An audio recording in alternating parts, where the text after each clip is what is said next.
Hello दोस्तों, मैं रोहित कुमार और आप देख रहे हो अपना YouTube channel no doubts by आज के। कैसे हो दोस्तों? आशा कि आप अच्छे होंगे। फ्रेंड्स, आज आपका टॉपिक है मोस्ट इम्पोर्टेंट, जिसका नाम है बौद्ध धर्म। और हमने इसका पार्ट 1 पढ़ लिया था, ये इसका पार्ट 2 है। फ्रेंड्स, मैं आपसे बार बार बोलता हूँ, यदि आप मेरे अनुसार पढ़ते हो तो आपका नंबर तो 100% आ जाएगा, आपको गवर्नमेंट जॉब 100% मिल जाएगी। लेकिन शर्त मेरी ये है कि आपको अपने नोट्स बनाने पड़ेंगे टॉपिक वाइज। ठीक है फ्रेंड्स। और अभी आप वीडियो को लाइक और शेयर बिल्कुल मत करो, पहले आप वीडियो को शुरू से एंड तक देखो। यदि ये वीडियो आपको अच्छा लगे तब आप इसे लाइक और शेयर जरूर करना। ठीक है फ्रेंड्स। और जो मैं आपको एक्स्ट्रा फैक्ट बताऊं, बस आप उन्हें जो देख लेना, क्योंकि क्वेश्चन वहां से भी आपका आता है। ठीक है फ्रेंड्स। ये आपका पहली टॉपिक है, प्रमुख बौद्ध संगीतिया या सभा। क्वेश्चन यहाँ से ये आएगा कि प्रथम, द्वितीय, तृतीय या चतुर्थ, पहली, दूसरी, तीसरी या चौथी। ठीक है, कि बौद्ध संगीतिया कब हुई थी और किस स्थान पर हुई थी, और उस समय शासक कौन थे या उस समय अध्यक्ष कौन थे। ठीक है फ्रेंड्स। तो यहाँ देखो, प्रथम बौद्ध संगीति या प्रथम बौद्ध सभा वो आपकी हुई थी 483 ईसा पूर्व में। 483 ईसा पूर्व में, क्योंकि 483 ईसा पूर्व में गौतम बुद्ध की मृत्यु हुई थी। ठीक है फ्रेंड्स। और उसी साल से आपकी बौद्ध संगीतिया क्या हुई थी, शुरू, बौद्ध सभा। ठीक है फ्रेंड्स। सबसे पहले आपकी हुई थी 483 ईसा पूर्व में, और ये आपकी हुई थी राजगृह या गिरिव्रज में, या गिरिव्रज में। ठीक है फ्रेंड्स। उस समय आपके थे शासक अजातशत्रु। ठीक है फ्रेंड्स। यहां से एक क्वेश्चन और बनता है, आपसे ये पूछता है कि किस शासक को कुनिक कहा जाता था, कुनिक। तो अजातशत्रु को कुनिक कहा जाता था। क्या? कुनिक। इनका उपनाम था कुनिक। ठीक है फ्रेंड्स। और अध्यक्ष, उस समय अध्यक्ष कौन थे आपके? तो उस समय थे आपके अध्यक्ष महाकश्यप। ठीक है फ्रेंड्स। आप इसे एक बार और देखो। प्रथम बौद्ध सभा 483 ईसा पूर्व में हुई थी, और ये आपकी हुई थी राजगृह या गिरिव्रज में। और उस समय आपके शासक थे अजातशत्रु, जिनको कुनिक कहा जाता था। ठीक है। और उस समय अध्यक्ष थे आपके महाकश्यप। ठीक है।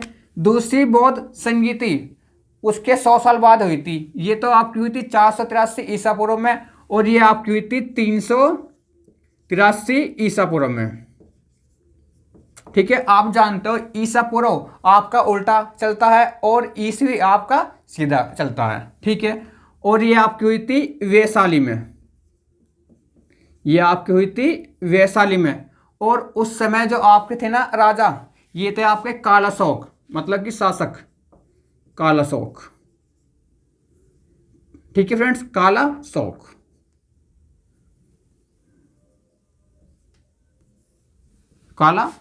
ठीक है। और उस समय थे आपके अध्यक्ष थे सब्बाकामी, या तो आपको ऑप्शन में मिलेगा सब्बाकामी या फिर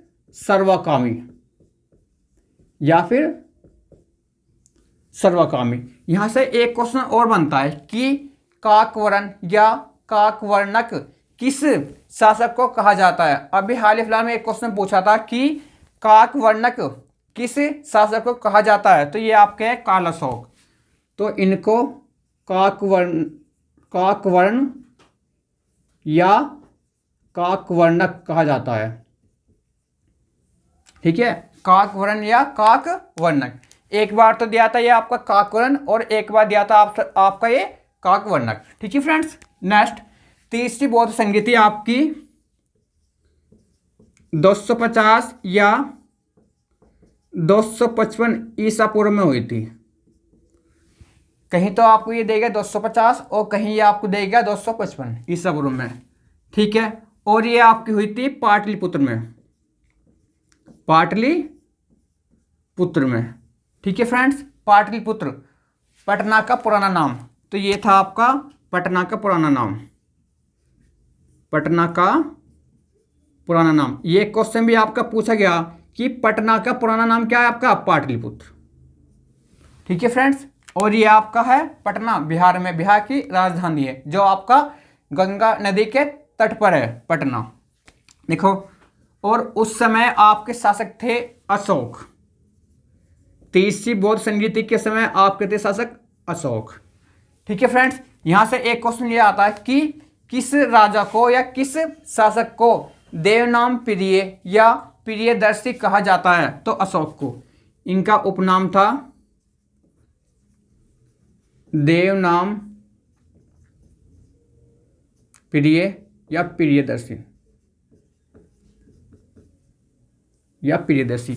देवनाम प्रिय या प्रियदर्शी अशोक को कहा जाता था। ठीक है, और तीसरी बौद्ध संगीति के समय आपके थे अध्यक्ष मौग्लीपुत्र तीसरा। मौग्लीपुत्र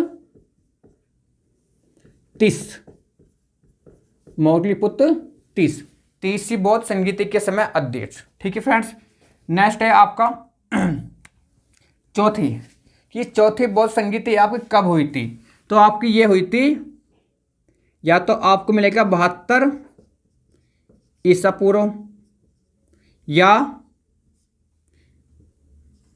ईसवी की प्रथम शताब्दी में, या ईसवी की प्रथम शताब्दी में, या ईसवी की प्रथम शताब्दी में। ठीक है फ्रेंड्स, चलो यहाँ इस पेज से थोड़ा सा और लिख लो। जो पटना है आपका, ये क्वेश्चन पूछा था, ये आपका है गंगा नदी के तट पर, गंगा नदी के तट पर। ठीक है फ्रेंड्स, और पटना जो आपका ये बिहार की राजधानी है। ठीक है, यहाँ देखो, हम यहाँ थे चौथी जो आपकी हुई थी बौद्ध संगीति, वो आपकी हुई थी 72 ईसा पूर्व या ईसवी की प्रथम शताब्दी में, और आपकी ये हुई थी कश्मीर के कुंडल वन में। तो आपकी ये हुई थी कुंडल वन में, कुंडल वन, थोड़ा सा सही गलत हो गया, कुंडल वन में, जो आपका था कश्मीर में। ठीक है, कश्मीर के कुंडल वन में। ठीक है फ्रेंड्स, और उस समय आपके शासक थे कनिष्क, उस समय आपके शासक थे कनिष्क। ठीक है, और उस समय अध्यक्ष थे आपके वसुमित्र, वसुमित्र। ठीक है फ्रेंड्स, लेकिन यहां से एक क्वेश्चन और बनता है जिसे बार बार पूछता है, जो आपका मोस्ट इंपोर्टेंट है। आपसे ये पूछेगा कि चौथी बौद्ध संगीति के समय उपाध्यक्ष कौन थे। अध्यक्ष पूछे तो वसुमित्र, यदि आपसे पूछे उपाध्यक्ष चौथी बौद्ध संगीति के समय, ठीक है फ्रेंड्स, उपाध्यक्ष, तो आपके ये थे अश्वघोष। तो ये थे आपके अश्वघोष, चौथी बौद्ध संगीति के समय उपाध्यक्ष अश्वघोष, ये पूछा गया था। ठीक है, कनिष्क, क्वेश्चन ये भी आता कि किस शासक को देवपुत्र की उपाधि दी गई थी, तो कनिष्क को, इनको देवपुत्र की उपाधि दी गई थी। ठीक है, अशोक को पूछे तो देवनाम प्रिय या प्रियदर्शी की उपाधि, और कनिष्क को देवपुत्र की उपाधि। ठीक है फ्रेंड्स, ये आपका हो गया। और आपसे वहां से नहीं पूछता हो पांचवी संगीति या छठी, वहां से नहीं पूछता है क्वेश्चन, आपका यहीं से पूछेगा। ठीक है फ्रेंड्स, एक बार और देख लो, चौथी बौद्ध संगीति 72 ईसा पूर्व या ईसवी की प्रथम शताब्दी में हुई, और ये आपकी हुई थी कश्मीर के कुंडल वन में। उस समय आपके शासक थे कनिष्क। ठीक है, और अध्यक्ष पूछे तो आपके वसुमित्र, और यदि पूछे उपाध्यक्ष तो अश्वघोष।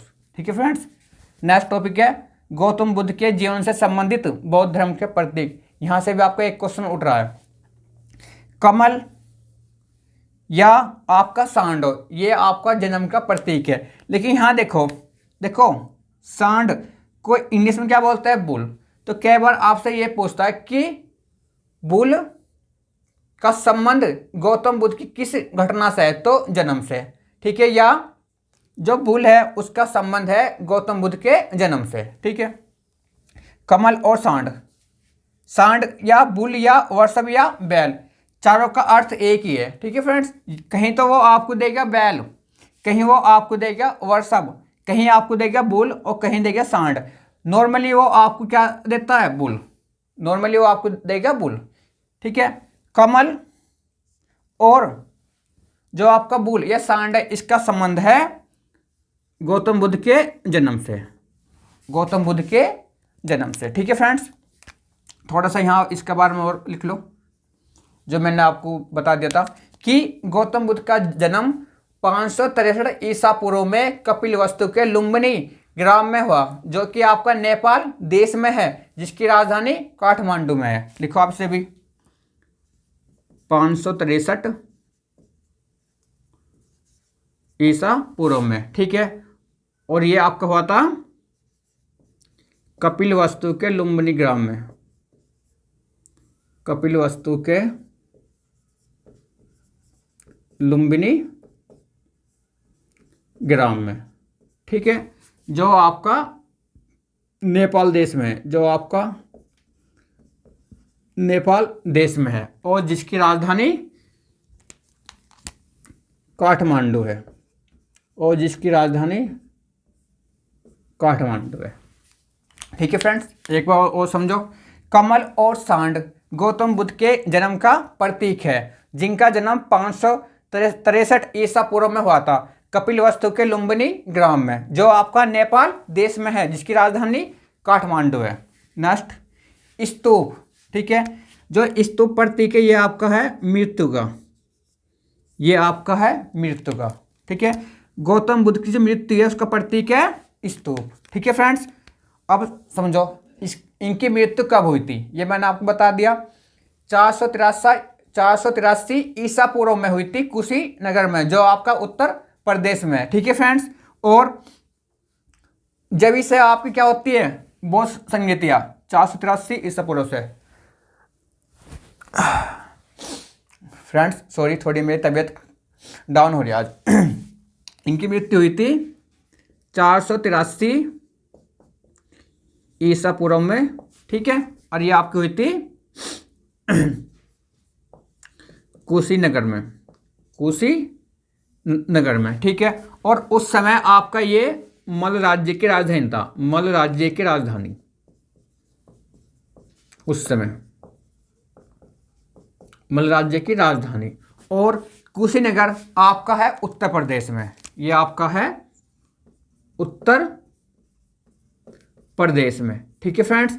जिसकी राजधानी है लखनऊ, जिसकी राजधानी है लखनऊ। और यहां से ये क्वेश्चन बनता है कि लखनऊ किस नदी के तट पर स्थित है, तो गोमती। तो लखनऊ आपका गोमती नदी के तट पर है, ठीक है फ्रेंड्स, आपका लखनऊ। और यहां से एक क्वेश्चन और बनता है कि गौतम बुद्ध की मृत्यु या गौतम बुद्ध की जो मृत्यु होती है उस घटना को क्या कहा जाता है, ठीक है। गौतम बुद्ध के मृत्यु की घटना को क्या कहा जाता है, महापरिनिर्वाण। तो आप इसे भी लिखो, ठीक है। इनकी मृत्यु जो आपकी हुई थी, ये आपकी हुई थी 80 वर्ष की आयु में, 80 वर्ष की आयु में, ठीक है फ्रेंड्स। और इस घटना को महापरिनिर्वाण कहा जाता है, महापरिनिर्वाण कहा जाता है, महापरिनिर्वाण कहा जाता है इस घटना को, ठीक है फ्रेंड्स। नेक्स्ट आपका घोड़ा या अश्व, ठीक है। ये आपका है गृह त्याग का प्रतीक,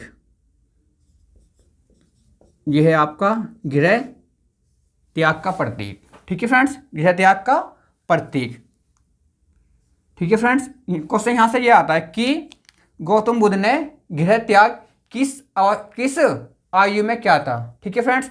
तो 29 वर्ष की आयु में। और इस गृह त्याग की घटना को महावीर निष्क्रमण कहा जाता है, महावीर निष्क्रमण, ठीक है। गृह त्याग 29 वर्ष की आयु में, ठीक है। और गृह त्याग की इस घटना को महावीर निष्क्रमण कहा जाता है, महावीर निष्क्रमण, महावीर निष्क्रमण कहा जाता है, ठीक है फ्रेंड्स। नेक्स्ट है आपका पीपल या बोधिवृक्ष ये गौतम बुद्ध के ज्ञान का प्रतीक है। ये गौतम बुद्ध के ज्ञान का प्रतीक है और इन्हें ज्ञान प्राप्त हुआ था उरुवेला या बोधगया में, ठीक है, जो आपका बिहार में है, निरंजना नदी के तट पर और पीपल के पेड़ के नीचे, ठीक है। इन्हें ज्ञान प्राप्त हुआ था बोधगया में, बोधगया, या आपको वहाँ ऑप्शन में देगा उरुवेला, या आपको देगा वहाँ उरुवेला, ठीक है, बोधगया के उरुवेला में, ठीक है, उरुवेला में हुआ था, वो भी निरंजना नदी के तट पर, निरंजना नदी के तट पर पीपल के पेड़ के नीचे, पीपल के पेड़ के नीचे, पेड़ हो या आपका वृक्ष हो, ठीक है, कहीं तो आपको देगा वृक्ष और कहीं आपको देगा पेड़, ठीक है। क्वेश्चन यहां से ये बनता है कि जब ज्ञान प्राप्त हुआ था इस घटना को क्या कहा जाता है, इस घटना को, ठीक है, संबोधि या निर्वाण, इस घटना को संबोधि या निर्वाण कहा जाता है, या निर्वाण कहा जाता है, ठीक है फ्रेंड्स। आप एक बार और समझो, यदि आपसे ये पूछे कि गौतम बुद्ध के मृत्यु की घटना को क्या कहा जाता है, तो महापरिनिर्वाण, महापरिनिर्वाण। यदि ये पूछे कि गौतम बुद्ध के गृह त्याग की घटना को क्या कहा जाता है, तो महाभिनिष्क्रमण। यदि आपसे ये पूछे कि गौतम बुद्ध के ज्ञान प्राप्ति की घटना को क्या कहा जाता है, तो संबोधि या निर्वाण। और बोधगया आपका है बिहार में, ये आपका है बोधगया बिहार में, ठीक है, ये आपका बिहार में, और बिहार की राजधानी पटना, ठीक है। यहाँ से एक क्वेश्चन और बनता है, यहाँ पर स्पेस नहीं है, मैं कहाँ बताऊँ आपको, चलो आप इसे यहाँ लिख लो थोड़ा सा एक्स्ट्रा में, आप यहाँ लिख लो, ठीक है, कि बिहार की राजधानी पटना है, बिहार की राजधानी जो आपकी है पटना है, क्या है, पटना, ठीक है फ्रेंड्स। यहां से ये आता है क्वेश्चन कि पटना किस नदी के तट पर स्थित है, तो ये आपका है गंगा नदी, तो ये आपका है गंगा नदी के तट पर, ठीक है फ्रेंड्स। अब यहाँ देखो क्वेश्चन नेक्स्ट, ये क्वेश्चन तो अभी आपका पूछा था, अभी जो आपका एग्जाम हुआ था लगभग 1.5 महीना हुआ, ये क्वेश्चन आया था, ठीक है, कि सिद्धार्थ का पालन पोषण किसने किया था, सिद्धार्थ का पालन पोषण या गौतम बुद्ध का पालन पोषण किसने किया था, तो ये क्या था, गौतमी ने, तो ये क्या था, गौतमी ने, ठीक है फ्रेंड्स। और ये कौन थी आपकी, ये थी गौतम बुद्ध की मौसी थी, ये थी गौतम बुद्ध की मौसी, ठीक है फ्रेंड्स। और गौतमी आपकी कौन थी, यहां से याद आता है कि बौद्ध धर्म ग्रहण करने वाली प्रथम महिला या प्रथम बौद्ध भिक्षुणी महिला कौन थी, गौतमी, तो लिख लो, इन्हें कहा जाता है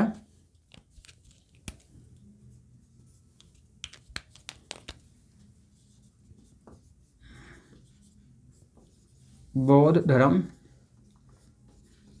ग्रहण करने वाली प्रथम महिला, ठीक है, प्रथम महिला या प्रथम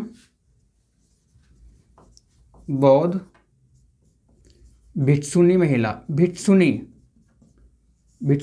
महिला, ठीक है फ्रेंड्स। या तो आपसे ये पूछेगा एग्जामिनर कि बौद्ध धर्म ग्रहण करने वाली प्रथम महिला, तो गौतमी, जिनका पूरा नाम था गौतमी प्रजापति, लेकिन आप इतना लंबा नाम याद मत करो, सीधा आप गौतमी। या आपसे ये पूछेगा कि प्रथम बौद्ध भिक्षुणी महिला कौन थी, तो गौतमी, ठीक है फ्रेंड्स। और ये आपका हो गया है,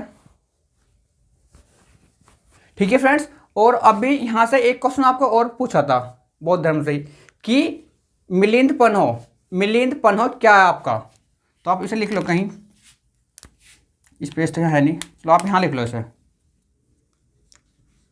कि मिलिंद पन्हो मिलिंद पन्हो क्या है आपका, क्वेश्चन ये आया था कि मिलिंद पन्हो क्या है आपका। तो ये आपका है बौद्ध ग्रंथ है आपका, ये क्या आपका, ये बौद्ध ग्रंथ है आपका, ये क्या आपका, ये बौद्ध ग्रंथ। और मिलिंद पन्हो इसके जो लेखक है वे आपके नागसेन। मिलिंद पन्हो इसके जो आपके लेखक है उनका नाम है नागसेन, उनका नाम है नागसेन। ठीक है फ्रेंड्स ये आपका हो गया। फ्रेंड्स मैं अब आपसे बोलता हूँ, यदि ये वीडियो आपको पसंद आई हो तो प्लीज़ आप इस वीडियो को लाइक और शेयर जरूर करना। और यदि अभी तक आपने अपने channel no doubts by RK को सब्सक्राइब नहीं किया तो सबसे पहले आप इसे सब्सक्राइब कर लेना और साथ ही साथ आप बेल आइकन भी दबा देना, ताकि जो भी मेरी नेक्स्ट वीडियो आए वो आपके पास सबसे पहला आए। फ्रेंड्स आप इसका स्क्रीनशॉट ले लियो। थैंक यू दोस्तों।